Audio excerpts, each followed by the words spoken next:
Welcome to Discover Movies.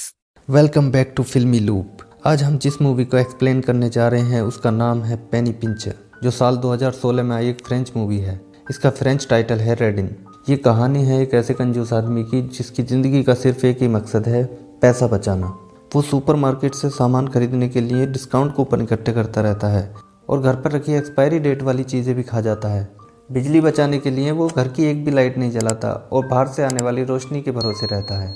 इस आदमी का नाम होता है फ्रांसवा गौचिए। वो जब पैदा होने वाला था तो उसके फादर बहुत सारी शॉपिंग करते हैं। फ्रांसवा की मदर उसके फादर के ऊपर चिल्लाती है कि इतनी फिजूल खर्ची करेंगे तो हम अपने बच्चे को कैसे पालेंगे जो एक हफ्ते में पैदा होने वाला है। वो अपने पेट पर हाथ रख के अपने बच्चे को पुकार कर कहती है कि तुम अपने फादर की तरह बिल्कुल मत बनना, तुम हमेशा पैसा खर्च करने से ज़्यादा बचाने की कोशिश करना। फ्रांसवा ने शायद अपनी माँ के पेट में ही इस बात को ज़्यादा सीरियस ले लिया था, इसलिए उसके अंदर कंजूसी की आदत बचपन से ही शुरू हो गई थी। बचपन में वो सिंक में गिरे हुए टूथपेस्ट को निकाल कर भी यूज़ कर लेता था। अपनी यंग एज में कंजूसी की आदत की वजह से उसने एक लड़की को प्रेग्नेंट कर दिया था, लेकिन पैसे बचाने के लिए फ्रांसवा ने कभी शादी नहीं की, इसलिए वो अब अकेला रहता है। वो एक ऑर्केस्ट्रा बैंड में वायलिन बजाता है और घर पे एक बच्चे को वायलिन सिखाता है, लेकिन आजकल वो उस बच्चे को भी वायलिन नहीं सिखा रहा था क्योंकि उसके पेरेंट्स ने फ्रांसवा को टाइम पर उसकी फीस नहीं दी थी। वो घर जाने के लिए बस में नहीं बैठता है और पैसे बचाने के लिए पैदल ही घर जाता है। एक दिन रास्ते में उसका एक पड़ोसी उसे अपनी कार में लिफ्ट दे देता है जो शॉपिंग करके लौट रहा था। फ्रांसवा कार में रखे उसके सामान को देखकर उससे पूछता है कि ये पूरे महीने के लिए होगा, लेकिन उसका पड़ोसी कहता है कि ये सिर्फ 3-4 दिन का सामान है क्योंकि उसके 6 बच्चे हैं। कार जब सोसाइटी के गेट के पास पहुंचती है तो सोसाइटी के कई लोग फ्रांसवा को देखकर अजीब एक्सप्रेशन देते हैं, जैसे वो उससे बहुत नफरत करते हों। किसी ने सोसाइटी के गेट पर भी फ्रांसवा का बड़ा बड़ा नाम लिखकर उसके आगे बास्टर्ड लिख रखा होता है, लेकिन फ्रांसवा इन सारी बातों को इग्नोर करके अपने घर में आ जाता है और घर में आकर थोड़ा सा खाना खाता है। अगले दिन फ्रांसवा अपने काम पर जाता है तो ऑर्केस्ट्रा में आई हुई एक नई म्यूजिशियन वेलरी उसके पास आती है और उसे प्रैक्टिस करने में मदद करने के लिए अप्रोच करती है। फ्रांसवा उसकी मदद करता है और दोनों साथ में प्रैक्टिस करते हैं। जाते हुए वेलरी उससे किसी दिन बाहर चलकर कुछ खाने के लिए पूछती है और वहां से चली जाती है।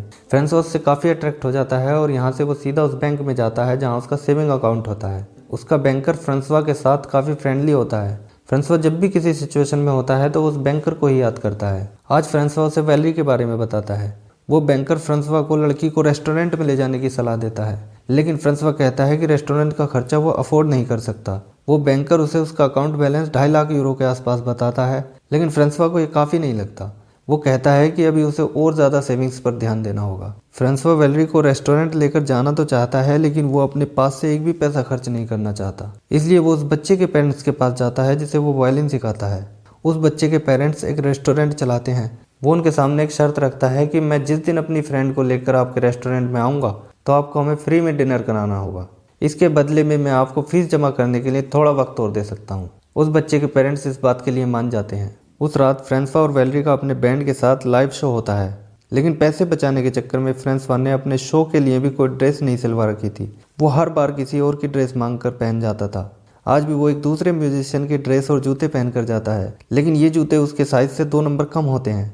इन जूतों को पहनकर फ्रांसवा बड़ी मुश्किल से अपनी चेयर तक पहुंच पाता है। शो के बाद फ्रांसवा बाहर आकर वेलरी का इंतजार करने लगता है। तभी वहाँ लौरा नाम की एक लड़की आती है और फ्रांसवा से उसका ऑटोग्राफ मांगती है। वो उसे ऑटोग्राफ दे देता है और उस लड़की का पेन भी अपने पास रख लेता है। अब वेलरी बाहर आ जाती है और फ्रांसवा उसे ट्यूसडे को डेट पर चलने के लिए पूछता है। वेलरी उससे हाँ कर देती है, जिसके बाद फ्रांसवा अपने घर आ जाता है, लेकिन वो लड़की लौरा जिसने उसका ऑटोग्राफ लिया था वो उसके पीछे पीछे उसके घर तक आ जाती है। वो फ्रांसवा से कहती है कि वो उसकी बेटी है। उसे लगता है कि वो लड़की कोई सेल्स पर्सन है जो उसे कुछ बेचना चाहती है। इतने में फ्रांसवा के पड़ोसी घरों से बाहर निकल कर आने लगते हैं। फ्रांसवा उन्हें देखकर लौरा को घर के अंदर ले जाता है। लौरा जब उसे अपनी माँ का नाम कैरोल बताती है तो फ्रांसवा को सब कुछ याद आ जाता है, क्योंकि कैरोल वही लड़की थी जिसे उसने अपनी यंग एज के दौरान प्रेग्नेंट कर दिया था। लेकिन उसे फिर भी शक होता है कि लौरा उसी की बेटी है भी या नहीं।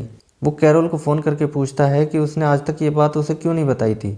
कैरोल कहती है कि कैसे बताती जब वो एक बर्थडे गिफ्ट देने से बचने के लिए उसे छोड़कर चला गया था।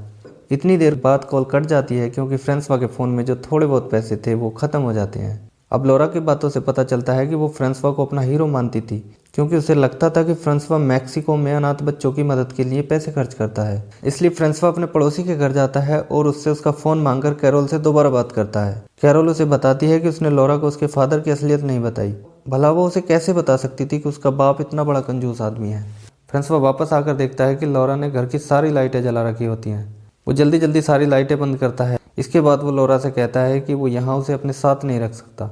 लेकिन लौरा जब उसे रूम का किराया देने को कहती है तो वो लौरा से 140 यूरो हफ्ते का किराया लेता है और उसे अपने घर में रुकने देता है। लौरा को लगता है कि उसके फादर अपने अनाथ आश्रम वाले बच्चों की मदद के लिए इतने पैसे बचाते रहते हैं। अगले दिन फ्रांसवा पूरे घर में अलग अलग तरह के नोट्स लिखकर चिपका देता है, जिससे लौरा उसके घर में रहने के रूल्स का ख्याल रखे, जैसे वो रोज़ नहीं नहा सकती और गर्म पानी का इस्तेमाल नहीं कर सकती, वगैरह वगैरह। इसके बाद फ्रांसवा अपने बैंकर के पास जाता है और उसे अपनी बेटी के बारे में बताता है। उसे लगता है कि लौरा उसके पैसों पर अपना हक जताने के लिए यहाँ आई है, लेकिन वो बैंकर उससे कहता है कि हो सकता है वो अपने फादर को सिर्फ देखने आई हो। घर आकर फ्रांसवा लौरा को बताता है कि वो आज रात बाहर जाएगा। ये सुनकर लौरा उसका लुक बदलने के लिए उसे उसकी अलमारी के पास ले जाती है, लेकिन वो जब अलमारी खोलकर देखती है तो उसमें एक टी शर्ट के अलावा कुछ नहीं होता। अब फ्रांसवा वैलेरी को अपने साथ डेट पर उस रेस्टोरेंट में ले जाता है जहाँ वो फ्री में खाना खाने की बात तय करके आया था, लेकिन यहाँ मिलने वाली सारी डिशेज से वैलेरी को एलर्जी होती है, इसलिए वो फ्रांसवा से एक दूसरे सी फूड रेस्टोरेंट पर चलने को कहती है। फ्रांसवा को मजबूरी में उसके साथ जाना पड़ता है। फ्रांसवा मेनू देखता है तो इसमें सारी डिशेज काफ़ी महंगी होती हैं। आखिरकार उसे कुछ ऑर्डर करना पड़ता है और वो दोनों खाना शुरू कर देते हैं। लेकिन जब बिल चुकाने का टाइम आता है तो फ्रांसवा के पसीने छूटने लगते हैं। वो उठकर रेस्टरूम में चला जाता है जहाँ उसे एक फायर अलार्म दिखाई देता है। अगले सीन में लोग रेस्टोरेंट से भीगते हुए बाहर निकलते दिखाई देते हैं और आखिरकार फ्रांसवा किसी तरह रेस्टोरेंट का बिल चुकाने से बच गया था। अब वैलेरी वापस जाने के लिए एक टैक्सी रुकवा लेती है। फ्रांसवा वैलेरी को टैक्सी में बिठाकर कहता है कि उसे दूसरी डायरेक्शन में जाना है। वैलेरी के जाने के बाद वो पैदल वहाँ से घर की तरफ चल देता है। अगले दिन वो लड़का जिसे फ्रांसवा वायलिन बजाना सिखाता था, वो उसे उसकी फ़ीस के पैसे देता है और साथ ही उसे एक बुक भी देता है जो उस लड़के के पेरेंट्स ने फ्रांसवा को गिफ्ट की थी, क्योंकि वो टाइम पर उसकी फ़ीस नहीं दे पाए थे। आज फ्रांसवा के ऑफिस में एक म्यूजिशियन का रिटायरमेंट था। सभी म्यूजिशियंस ने मिलकर पैसे जमा करके उसके लिए एक गिफ्ट खरीदा था, लेकिन फ्रांसवा ने गिफ्ट के लिए कोई पैसा नहीं दिया था। फ्रांसवा कहता है कि वो उसे एक पर्सनल गिफ्ट देना चाहता है और वो वही बुक उसे गिफ्ट में दे देता है। वो म्यूजिशियन खुश होकर उस बुक को खोल कर देखता है, लेकिन उस बुक के पहले पेज पर एक थैंक यू नोट लिखा हुआ था जो फ्रांसवा के लिए उस लड़के के पेरेंट्स ने लिखा था। सभी लोग समझ जाते हैं कि वो पैसे बचाने के लिए उन सभी को बेवकूफ़ बनाने की कोशिश कर रहा था। फ्रांसवा बेइज्जत होकर घर वापस आ जाता है। रात को उसके सारे पड़ोसी सोसाइटी की मीटिंग के लिए फ्रांसवा के घर आ जाते हैं। वो सभी उससे सोसाइटी के मेंटेनेंस के लिए 3000 यूरो मांगते हैं। ये सुनकर फ्रांसवा के पसीने छूटने लगते हैं। वो लिविंग रूम से बाहर निकलकर अपने बैंकर को फ़ोन लगाकर उससे सिचुएशन से निकलने का कोई प्लान पूछता है। तब तक लौरा उसके पड़ोसियों को उसके बारे में बता देती है कि वो मैक्सिको में अनाथ बच्चों की देखभाल के लिए पैसे डोनेट करता है। ये सुनकर फ्रांसवा के पड़ोसी शर्मिंदा हो जाते हैं और उससे पैसे लिए बिना वहाँ से चले जाते हैं। लौरा उसे बताती है कि सारे पड़ोसी अनाथ बच्चों की देखभाल के लिए उसकी सपोर्ट करना चाहते हैं। उनमें से एक पड़ोसी फ्रांसवा को काम पर जाने के लिए अपनी कार दे देता है। उसके सभी पड़ोसियों की उसके बारे में जो सोच थी वो अब बिल्कुल बदल चुकी थी। उसका एक पड़ोसी सोसाइटी के गेट पर उसके नाम के आगे लिखे बास्टर्ड को मिटाकर उसकी जगह ब्रेवो लिख देता है। अगले दिन फ्रांसवा के बैंड का लाइव शो था। शो शुरू होने से कुछ देर पहले फ्रांसवा लौरा को कुछ याद दिलाने के लिए कॉल करता है तो उसे घर में काफ़ी शोर सुनाई देता है। लौरा उसे बताती है कि उसके पड़ोसी को लोन ना चुकाने की वजह से घर खाली करना पड़ा। फ्रांसवा ये सुनकर घबरा जाता है और तुरंत घर वापस जाना चाहता है, लेकिन अगर वो शो छोड़कर वापस चला जाता है तो उसे पैसे वापस देने पड़ते, इसलिए वो जल्दी से अपनी सीट पर बैठकर डबल स्पीड से वायलिन बजाने लगता है। दूसरे म्यूजिशियंस को भी उसे फॉलो करना पड़ता है और लाइव शो थोड़ी ही देर में पूरा हो जाता है। बैंड के डायरेक्टर को लगता है कि अब उसका करियर बर्बाद हो जाएगा, लेकिन शो का होस्ट उसकी तारीफ करता है। वो कहता है कि वो एक इनोवेटर है और उसका फ्यूचर काफ़ी ब्राइट है। इसके बाद वैलेरी फ्रांसवा को अपनी कार में बिठाकर जल्दी से उसके घर ले जाती है। घर आकर फ्रांसवा देखता है कि उसकी सारी लाइटें और सारे इलेक्ट्रिकल डिवाइस ऑन थे। फ्रांसवा अपने ऊपर पड़ने वाले बिल के बारे में सोचकर बेहोश हो जाता है। जब उसे होश आता है तो वैलेरी उसकी देखभाल कर रही होती है। अब मैक्सिको वाले अनाथ बच्चों की कहानी उसे भी पता लग गई थी और उसने अपने बैंड के सभी लोगों को ये बात बता दी थी।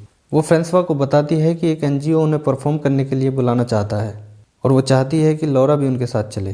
फ्रांसवा लौरा को अपने साथ लेकर इवेंट में चला जाता है। अब इवेंट के दौरान वैलेरी फ्रांसवा को स्टेज पर बुला लेती है और उससे कुछ ऐसा करने को कहती है जिससे लोग एनजीओ के लिए पैसे डोनेट करने लगें। लेकिन स्टेज पर आकर वो कहता है कि वो कोई हीरो नहीं है जो दूसरे लोगों को कुछ सिखाए। वो आगे कहता है कि उसे उन सभी लोगों से हमदर्दी है जो दूसरों की मदद करना तो चाहते हैं लेकिन कर नहीं पाते, लेकिन हर आदमी बदल सकता है। ये कहकर वो जेब से अपनी चेकबुक निकालता है और उस पर 30 यूरो की रकम लिखने लगता है। लेकिन यहाँ बैठे सभी लोग 3000 यूरो का चेक लिखने के लिए शोर मचाने लगते हैं और उसे 3000 यूरो का चेक लिखना पड़ता है। लेकिन इसके तुरंत बाद वो बाथरूम में जाकर उस चेक को फाड़ कर फेंक देता है और वापस आकर वैलेरी के साथ परफॉर्म करने लगता है। अब फटे हुए चेक का एक टुकड़ा लौरा को मिल जाता है। इवेंट के बाद फ्रांसवा और वैलेरी पहली बार एक दूसरे को किस करते हैं। वापस आते हुए फ्रांसवा काफ़ी खुश था, लेकिन लॉरा काफ़ी डिसअपॉइंट हो गई थी क्योंकि आज लॉरा को फ्रांसवा की असलियत पता लग गई थी कि वो कोई अनाथ बच्चों की देखभाल के लिए पैसे डोनेट नहीं करता। घर आकर लॉरा उससे कहती है कि उसे रूम का किराया देने के लिए काम पर जाना होगा। अब फ्रांसवा को लॉरा के रूम में एक ड्राइंग मिलती है जो लॉरा ने अपने बचपन में बनाई थी और अभी तक संभाल कर रखी थी। उस ड्राइंग को देखकर पता चलता था कि लॉरा बचपन से ही फ्रांसवा को अपना हीरो समझती थी। फ्रांसवा लॉरा के पीछे हॉस्पिटल जाता है जहां लॉरा की मदर कोरेल उसे बताती है कि लॉरा पिछले 1 साल से एक किडनी के साथ जी रही थी और इस समय उसे किडनी ट्रांसप्लांट की ज़रूरत थी। लेकिन लॉरा का ब्लड ग्रुप काफ़ी रेयर होता है जिसकी वजह से डोनर नहीं मिल पा रहा था। ये सुनकर फ्रांसवा लॉरा से बिना कुछ बोले वापस चला जाता है। 2 दिन बाद फ्रांसवा लॉरा से मिलने हॉस्पिटल जाता है और उससे बात करने की कोशिश करता है, लेकिन लॉरा उससे बात नहीं करना चाहती क्योंकि उसने जैसा अपने फादर के बारे में सोचा था फ्रांसवा उससे बिल्कुल उल्टा था। अब वो लॉरा से कहता है कि उसे नहीं पता कि वो बचपन से ही ऐसा क्यों है। वो आज तक अपनी इस आदत से नहीं लड़ पाया और शायद इसीलिए वो आज तक अकेला है। बोलते बोलते फ्रांसवा काफ़ी इमोशनल हो जाता है और उसकी आंखों से आंसू निकलने लगते हैं। इसके बाद वो बाहर जाने लगता है। तभी लॉरा की मदर कैरोल आकर उसे बताती है कि फ्रांसवा ने 2 दिन पहले ही किडनी ट्रांसप्लांट के लिए अपना सैंपल दे दिया था और ये तुम्हारे सैंपल से मैच कर गया है। ये सुनकर लॉरा बाहर आकर फ्रांसवा को पापा कहकर आवाज़ देती है। फ्रांसवा पीछे मुड़कर देखता है और दोनों नम आंखों के साथ एक दूसरे के गले लग जाते हैं। इसके बाद दिखाया जाता है कि ऑपरेशन सक्सेसफुल हो जाता है और फ्रांसवा अपनी बेटी को बचा लेता है। अब आखिर में दिखाया जाता है कि फ्रांसवा और वैलेरी अपने बैंड के साथ लाइव शोज में परफॉर्म करते हैं और उनकी रिलेशनशिप काफ़ी आगे बढ़ चुकी है। फ्रांसवा अब मैक्सिको के अनाथ बच्चों की देखभाल के लिए सचमुच पैसे डोनेट करता है और दूसरे लोगों को भी पैसे डोनेट करने के लिए इनकरेज करता है, लेकिन आज भी वो एक पैसा बचाने के चक्कर में लगा रहता है। इसी के साथ ये मूवी यहीं पर एंड हो जाती है। तो मिलते हैं अगली वीडियो में, तब तक आप जुड़े रहिए फिल्मी लूप के साथ।